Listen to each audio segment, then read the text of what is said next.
Okay, so let's continue talking about molarity, and we'll do one more problem, and then I'll introduce another formula that will be very helpful with us as we are dealing with molarity. So let's look at this one. You have 50 grams of salt. How much zero point 0.5 molar salt solution can you make? Okay, so the first thing I want to do is I want to take my 50 grams of salt and I want to switch it to moles because remember molarity is moles over liters. So I get that. And so 0.856 moles of salt. Now, I know that I want to make a 0.5 molar solution. So moles will cross off moles. So I have to flip my ratio. Instead of moles per liter, you can very easily do liters per mole. It's the same thing. Because if 1 liter is 0.5 moles, 0.5 moles is 1 liter. And actually, I'm going to make that better because I have just an M there. And so the molarity would be 0.50 moles over 1 liter. But in order to do this problem, we can flip it over. And you can flip a ratio over because it's still going to be the same. Like I said, if 1 liter is 0.50 moles, then there are 0.50 moles in 1 liter, which the problem just told us. So you take your amount of moles of salt times 1 liter divided by 0.50, and you get 1.7 liters, which squares with the amount of sig figs that I have. Easy problem. Nothing major there. Now, when you get to the part about making solutions, that's when we're going to bring in another formula. And that formula here is very important. We'll use this for titrations, but we'll also use it for dilution, so just sort of memorize this. And so the molarity and volume of solution 1 equals the molarity and volume of solution 2. And here's how we use this. So,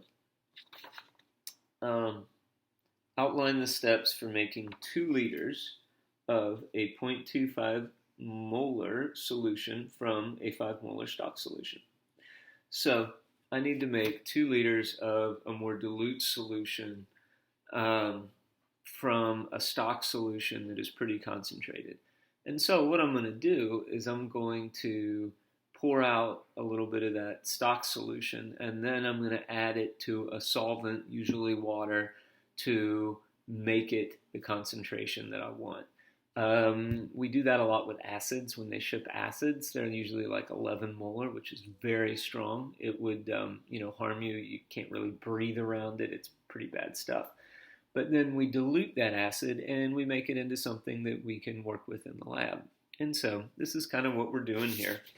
So for our experiment, I guess we need 0.25 molar, but we go to the stock room and all we have is 5 molar. So I apply this. So M1V1. So I know that I want 2 liters of 0.25 molar solution. So 0.25 molar times 2 liters. And then my stock solution is 5 molar. And so what I do is I set that up as M2 because that's the other molarity I have, and then V2. And so this 2.5 or 0.2 2 liters of 0.25 molar solution is going to have a certain number of moles. And so when I set it up this way, this will tell me what volume has that number of moles, and I can make that stock solution. So when I move the 5 molars over here, so it is 0.25 molar times 2 liters divided by the 5 molar from over here, I get 0.1 liter. So that's 100 milliliters. So all I need to do with that more concentrated solution is go and pour out 100 milliliters of it. So I have just a little bit of it, 100 milliliters. Then I need to dilute that to 2 liters.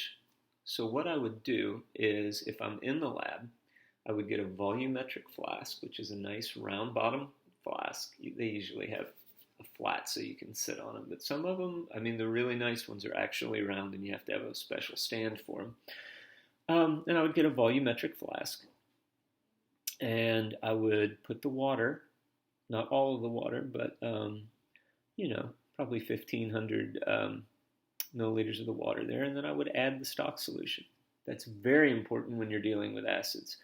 Always add acid to water, never add water to acid. Always add the acid slowly in little bits to water. That's going to be a question on the AP exam, I can guarantee you. And so I would take, a good amount of the solvent, put it in the volumetric, and then I would add slowly the stock solution that we've pulled out, the 100 milliliters.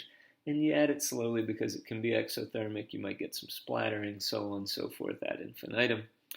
And then once you've added all the stock solution to your solvent, you just keep adding solvent very slowly until there's a mark on the neck of the volumetric. And when the meniscus, that little curve, reaches the mark, you're done. And you've made a new solution out of a more concentrated stock solution.